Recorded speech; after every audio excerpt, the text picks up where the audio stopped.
안녕하세요. 반갑습니다. 말씀과 함께하는 수요일입니다. 하나님과 함께하고 또 하나님을 기뻐하고 또 하나님 기쁘시게 하고 또 하나님과 교제하고 하나님을 알아가고 사랑하는 것, 그게 바로 예배입니다. 그리고 그 예배의 삶에 대해서 나누었습니다. 오늘은 어떻게 하나님을 기쁘시게 할 수 있을까에 대해서 나눠 보도록 하고 있습니다. 계속 나누고 있는 말씀은 목적이 이끄는 삶을 바탕으로 해서 또 제가 묵상하고 고민한 부분들을 나누고 있습니다. 먼저 오늘 본문 말씀부터 보겠습니다. 에베소 5장 10절 말씀입니다. 주를 기쁘시게 할 것이 무엇인가 시험하여 보라. 여기서 시험하여 보라는 말은요, 뭐 시험 문제 푸는 그런 거 아니고 확인해 보라, 찾아내라, 뭐 그런 뜻입니다.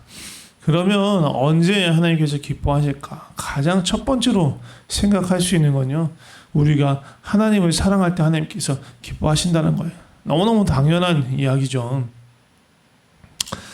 누구하고 다퉈본 적 있어요? 특별히 이제 사랑하는 사이, 사랑해야 하는 사이, 그러니까 이를테면 가족이나 아니면 그리스도 안에서 한 몸을 이룬 지체들 안에서 어떤 갈등이나 다툼이 있었던 적이 있으십니까? 이러면 어떤 현상이 생겨요? 바로 기쁨이 사라져요. 평안이 사라져요. 반대로 이런 갈등이 해소가 되고 관계가 회복되고 교제가 다시 시작될 때 어떻게 돼요? 기쁨이 회복되죠. 네.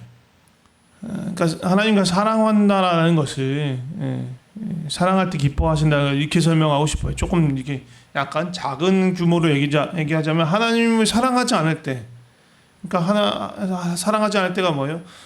하나님의 뜻에 순종하지 않고 우리 마음대로 하면서 우리가 죄 가운데 있을 때 어떻게 됩니까? 하나님과 우리 사이가 막혀요. 담이 생겨요. 또 그리고 우리의 죄로 인해서 하나님께서 우리를 향해서 근심하시죠. 말할 수 없는 탄식으로 근심하시죠. 그런데 그때 우리가 죄를 고백하고 죄의 자리에서 돌이키고 그리스도의 보혈의 은혜로 우리가 사함을 얻게 되면 어떻게 됩니까? 하나님과의 관계가 다시 회복됩니다. 하나님과 온전히 사랑하는 관계가 돼요. 그럼 하나님께서 얼마나 기뻐하시겠어요? 엄청 기뻐하시죠. 또 이게 좀 더 넓은 의미로 보자면 그냥 단순히 메마른 관계에서 어떤 관계가 회복되는 것이 아니라 점점 더 하나님과의 친밀한 관계가 깊어지는 거예요. 하나님 더욱더 알아가고 더욱 사랑하고 하나님과 더 많은 시간을 보내고 하나님과 같은 곳을 보고 같은 곳을 바라고 함께 나아가는 그런 시간이 더 깊어질 때 어떻게 된다고요? 하나님께서 기뻐하십니다. 그리고 언제 또 하나님께서 기뻐하시냐? 우리가 하나님을 온전히 신뢰하고 믿을 때. 신뢰한다는 건요, 하나님의 능력을 신뢰하는 것도 있고 하나님의 성품을 신뢰하는 것, 그리고 우리를 향한 어떤 사랑, 약속을 신뢰하는 거예요. 하나님의 능력이 뭐예요? 온 천지를 만드신 불가능한 것이 없는, 과거와 현재와 미래를 통틀어 모르는 것이 없는 전지전능하신 거 아닙니까? 전지전능하신 창조주 하나님을 믿는 거예요. 하나님께 불가능은 없다라는 것을 믿는 거예요. 하나님의 성품은 너무 많습니다. 하나님의 성품을 너무너무 다양해서 다 말할 수 없지만 거룩하심, 선하심, 공의로우심, 은혜로우심, 긍휼이 많으신 그런 하나님의 성품을 믿는 거예요. 그리고 그러한 하나님께서 우리를 자녀 삼으시고 우리를 사랑하시고 변함없고 흔들림 없는 사랑, 우리를 사랑하신다는 걸 믿는 거예요. 그러니까 하나님, 우리가 그렇게 하나님을 믿어 하나님 너무너무 기뻐하실 뿐만 아니라 우리에게도 오는 유익이 뭡니까? 상황과 환경을 뛰어넘어서 하나님 주신 평안을 누릴 수 있는 거예요. 그러니까 내 눈과 감각과 이성은, 나의 판단은 나에게 위험 신호를 보낼 수 있어요. 야 그렇게 하면 안 돼, 큰일 났어, 막 요란하게 사이렌이 울리고 막 번쩍번쩍 하면서 야 그렇게 하면 안 돼 하면서 뭔가 두려움과 불안함으로 나를 몰아갈 수 있는데, 그런데 내가 시선을 그런 막 요란하게 울리는 사이렌과 뭔가 위험 신호에 맞추는 것이 아니라 나를 사랑하시는 하나님, 모든 것을 다 아시고 모든 것을 다스리시는, 그리고 선하시고 정의로우시고 가장 선한 길로 우리를 이끄시는 그 하나님을 향할 때 우리가 안전할 수 있다는 거죠. 하나님은 약속을 지키시는 신실한 하나님이시며 우리를 도우시는 피난처 되시는 하나님이십니다. 우리가 그렇게 하나님께 믿음의 시선을 둘 때 하나님은 기뻐하시고 우리는 하나님으로 인해서 평안과 안전함을 얻게 되는 것입니다. 또 언제 또 하나님 기뻐하시냐? 이런 우리의 신뢰, 이런 믿음이 우리의 삶의 행동과 태도로 드러날 때 하나님께서 기뻐하세요. 그 삶의 행동과 태도로 드러난 것을 뭐라고 하냐면 순종이라고 합니다. 그러니까 하나님을 신뢰하기 때문에, 하나님을 믿기 때문에 하나님의 마음을 구하고 그 뜻을 품고 그걸 그대로 순종하는 거예요. 그대로 행하는 거예요.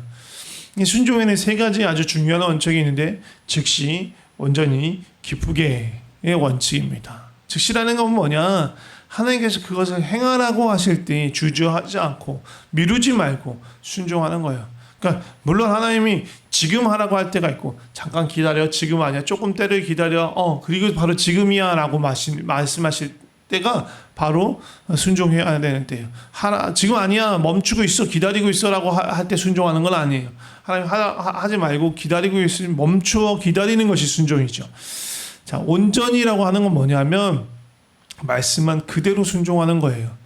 온전히 순종하는 것에 실패한 대표적인 사례가 누구냐 하면 사울 왕이에요. 사울 왕이 아말렉하고 전투를 벌입니다. 그때 하나님께서 뭐라고 명령하셨냐면 진멸을 하라고 하셨어요. 그러니까 모든 가축과 모든 사람을 다 멸하라는 명령이에요. 근데 사울은 어떻게 합니까? 순종합니다. 그리고 사무엘에게도 말하면서 내가 하나님의 명령대로, 하나님 말씀대로 순종했다고 자부하면서 사울이 말해요. 그런데 사실 사울은 진멸하지 않았어요. 그는 거의 전부를 멸하였습니다. 아주 작은 일부를 제외하고. 대부분의 가축과 대부분의 사람들 다 멸하였지만 그 중엔 가장 좋고 기름진 짐승들을 살려두었고요. 그러면서 핑계는 이걸로 하나님께 제물 드리겠습니다 라는 핑계를 댔지만 어쨌든 살려두었고요. 아말렉의 왕 아각을 죽이지 않고 생포하였어요. 스스로는요, 난 순종했어, 다 거의 다 죽였잖아 라고 하지만 완전히 멸하라는 하나님의 말씀에 순종하지 않은 거예요. 사울은요, 하나님의 뜻을 자기 입맛에 맞게 왜곡하고 하나님의 뜻에다 자기 뜻을 섞어서 순종했어요. 순종한 것처럼 보이지만 사실 순종이 아니라는 거예요. 이게 온전한 순종이 아니에요. 온전한 순종은 하나님의 말씀 그대로 행하는 것입니다. 우리도 사울처럼 그렇게 행할 수 있어요. 그렇게 너무 쉬워요. 정말 대부분이 하나님의 뜻에는 순종을 해요. 선을 행하라, 또 정직하라, 막 이런 말에다가 순종하는데 어떤 거는 정말 하기 싫어하는 거 있어요. 누군가 나에게 상처 준 사람에 대해 용서해라, 너무너무 싫어하고 피하려고 해요. 다른 것도 또 순종하지만 11조나 아니면 하나님 자신의 어떤 것을 들여서 누군가를 구제하라 못해요. 막 재물에 대한 욕심이 많아가지고. 하나님은요, 우리의 전부를 원하십니다. 마지막으로 기쁘게. 순종해서 이 기쁘게라는 말이 어쩌면 모르겠어요. 저 개인적인 것일 수 있는데요. 가장 어려운 것일 수도 있다는 생각이 들어요. 방금 전에 말씀드린 것처럼 어떤 하나님의 뜻은요, 정말 하기 싫은 게 있거든요. 마음 너무 힘들고 불편할 수가 있어요. 그럼 어떻게 기쁘게 해야 되냐? 하기 싫은데 억지로 해야 되느냐? 하나님께 순종하면서 기쁨을 얻는 두 가지 비결, 두 가지 방법을 말씀드리자면, 먼저는 약간 이건 부정적인 걸 먼저 설명드릴게요. 우리가 하나님이 말씀하시는 것을 지속적으로 반복적으로 행하지 않고 미루고 불순종 가운데 있어요. 이러면 어떻게 돼요? 결과적으로 하나님과의 친밀감이 사라져요. 하나님과의 그 사랑의 관계에서 누리는 기쁨이 사라져버려요. 첫 번째 나눴던 우리가 하나님을 사랑할 때 기쁨을 누린다고 했잖아요. 그 기쁨이 순종하지 않은 불순종으로 말미암아 순종하지 않은 그 죄로 말미암아 하나님과의 그 사랑의 관계가 멀어지는 거예요. 그럼 기쁨이 사라지죠. 기뻐할 수가 없어요. 그 반대로 순종은 하나님과 사이에서 기쁨을 유지하는 방법이다 라는 걸 아는 거예요. 우리가 뭐 경험적으로 알던 어떻게든 이걸 알게 되면 내가 이렇게 불순종을 버티게 되면 결국은 기쁨을 잃어버리게 됐구나. 하나님을 기쁘게 하지 못하겠구나. 그거를 알기 때문에 힘들어도 순종할 때 오히려 더 큰 기쁨을 누리게 되는 거죠. 두 번째는 이건 조금 적극적인 방법인데 뭐냐면 내가 어렵고 힘들더라도 순종할 때 하나님을 신뢰함으로 하나님을 의지함으로 내가 순종할 때 하나님의 얼굴을 보는 거예요. 하나님 얼마나 기뻐하시는지. 내가 너무너무 부족하고 어렵고 하나님 마음에 순종하지 못한 이 불의한 이 마음을 가지고 어떻게든 하나님께 순종해 보려고 막 버둥버둥 되는 나를 보시면서 이 부족한 이 순종에도 불구하고 이 부족한 내 삶에도 보고 하나님이 정말로 애쓴다 하면서 기뻐하시는 그 하나님의 표정을 볼 때 우리도 기뻐하는 거예요. 내가 막 완벽하게 순종하지 못하지만 내가 이 불편한 마음을 가지고 어떻게든 하나님의 기쁨이 되기 위해서 막 애쓰는 걸 보면서 그래 애쓴다. 너무너무 귀하다. 조금만 더 힘내렴 하면서 하나님께서 우리에게 격려하시고 힘을 주시는 걸 볼 수 있어요. 사랑하는 사람의 기쁨이 나의 기쁨이 되는 것처럼 하나님의 기쁨이 그때 나의 기쁨이 돼서 나에게 밀려옵니다.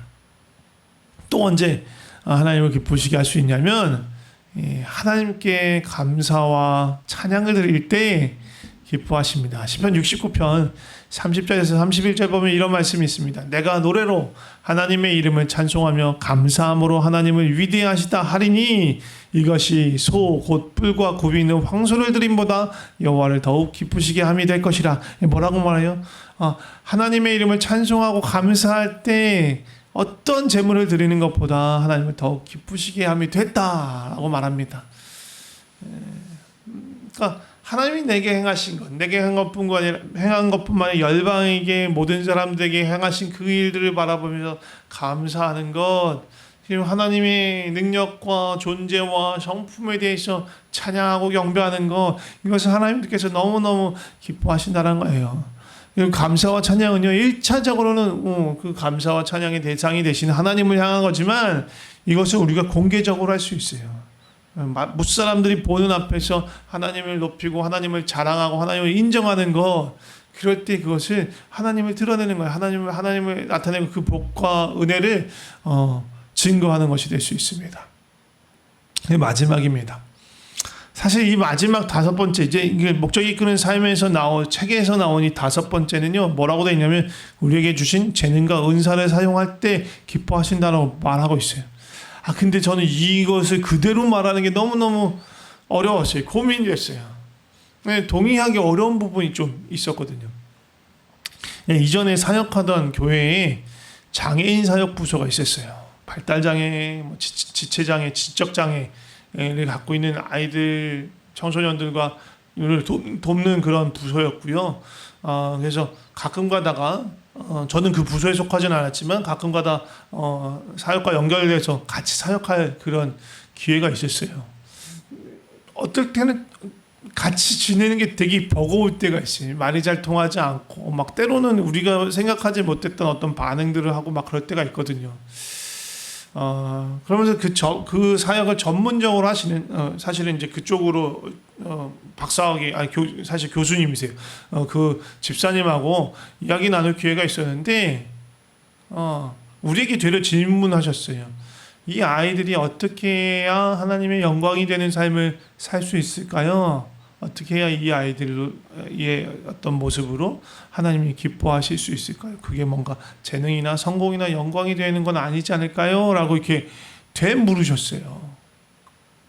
고민이 되더라고요. 이 아이들이 갖고 있는 재능이나 뭔가 기술이나 능력으로 뭔가 탁월한 뭔가를 해서 하나님께 영광이 된다면 이 아이들은 하나님께 영광을 돌릴 수 없는 아이들인 거예요. 하나님 기쁨이 될 수 없는 거예요.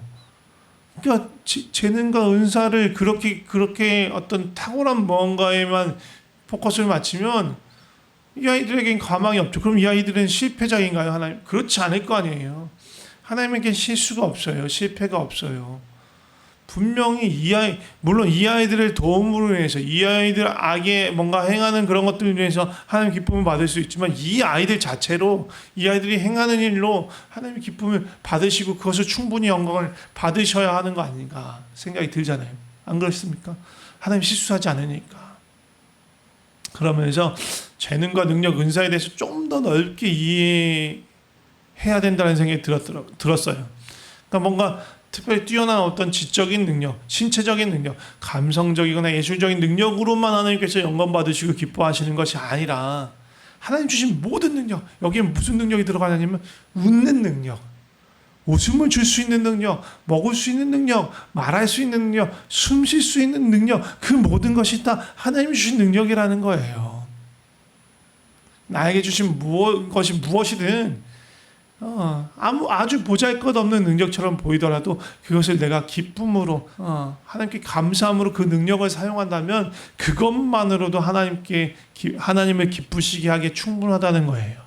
네. 그래서 누군가는 정말 겨우 간순히 숨만 쉬더라도 그것이 하나님께 큰 기쁨이 될 수 있어요. 생각해 보세요. 어린아이 그러니까 어느 날 막 엉금엉금 기어다가 어느 날 무언가를 발견해요. 뭘 발견했냐면 내가 두 발로 설 수 있구나라는 걸 발견하는 거예요.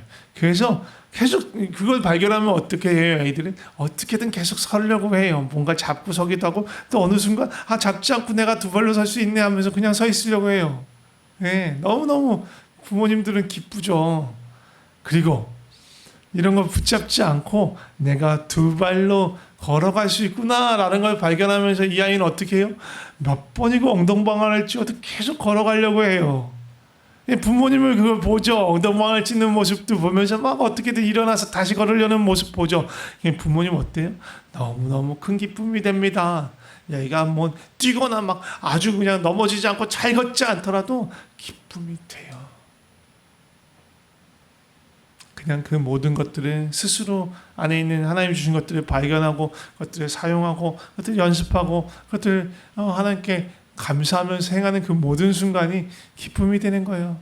그러니까 웃고 떠들고 놀고 쉬고 먹고 일하고 공부하고 잠드는 그 모든 순간이 하나님께 기쁨이 될 수 있습니다. 그것을 하나님께 감사함으로 예배하는 마음으로 행한다면 충분히 하나님을 기쁘시게 할 수 있다는 거예요. 말씀을 마치면서 몇 가지 기도했으면 좋겠습니다. 먼저는요, 정말로 스스로에게 물어보세요. 난 하나님을 기쁘시게 하길 원하는가? 아니면 내 기쁨을 위해서 살아가고 있는가? 아니면 다른 사람의 눈치를 보면서 사는가? 하나님을 기쁘시게 하는 삶을 살 때 오히려 하나님 주시는 정말 세상이 줄 수 없는 기쁨을 누리면서요 그 안에 살아갈 수 있어요. 그것을 위해서 좀 기도했으면 좋겠고요. 정말로 하나님을 더 사랑하고 또 신뢰하고 순종하고 감사 찬양을 드리고 정말 삶의 모든 순간이 하나님의 기쁨이자 영광이 될 수 있도록 그런 삶을 살기를 원한다고 기도했으면 좋겠습니다. 제가 기도하겠습니다. 하나님 아버지, 우리를 하나님의 자녀로 불러주셔서 감사합니다. 정말 우리는 너무너무 부족합니다. 의와 생명과 선을 행하기엔 너무너무 부족한 사람인데 그럼에도 불구하고 주께서 우리를 은혜로 주님의 생명 가운데로 불러주셨습니다. 그리고 우리를 통해서 하나님의 영광과 또 생명과 사랑을 나타내기를 기뻐하십니다. 너무너무 부족합니다. 그러나 우리가 주님 앞에 온전히 그 모든 것들을 드리게 하여 주시옵소서. 하나님 간절히 원하는 것은 우리가 하나님을 더욱더욱 사랑하기를 원합니다. 더욱더 깊이 알아가기를 원합니다. 주님을 알면 알수록 더 깊이 신뢰하고 믿으며 따라가게 하여 주시옵소서. 우리의 생각과 우리의 경험과 우리의 성을 따라가는 것이 아니라 온전히 하나님을 따라가게 하시고 그 따라가는 즐거움을 맛보게 하여 주시옵소서. 정말 즉시 온전히 기쁘게 순종하면서 하나님이 우리 삶에 이루시는 것, 또 하나님이 행하시는 것들을 바라보며 하나님을 더 깊이 알고 사랑하게 하여 주시옵소서. 또한 하나님, 하나님의 행하신 일과 또 하나님의 성품과 하나님의 은혜와 사랑에 늘 감사하며 또 그것을 부끄러워하지 않고 모두에게 알리고 찬양하고 자랑하는 일들이 있게 하시고 마지막으로 정말 우리에게 주신 모든 순간, 우리에게 주신 정말 작고 보잘것없는 능력이지만 그것을 감사함으로 기쁨으로 주님께 다시 내어드릴 때 주님의 사랑과 기쁨이 넘치게 하시고 그것이 또 우리에게 흘러와서 정말로 풍성하고 넘치는 그러한 삶을 살아가게 하여 주시옵소서. 주님 감사합니다. 우리 모든 삶이 주님의 것입니다. 예수님의 이름으로 기도드립니다. 아멘.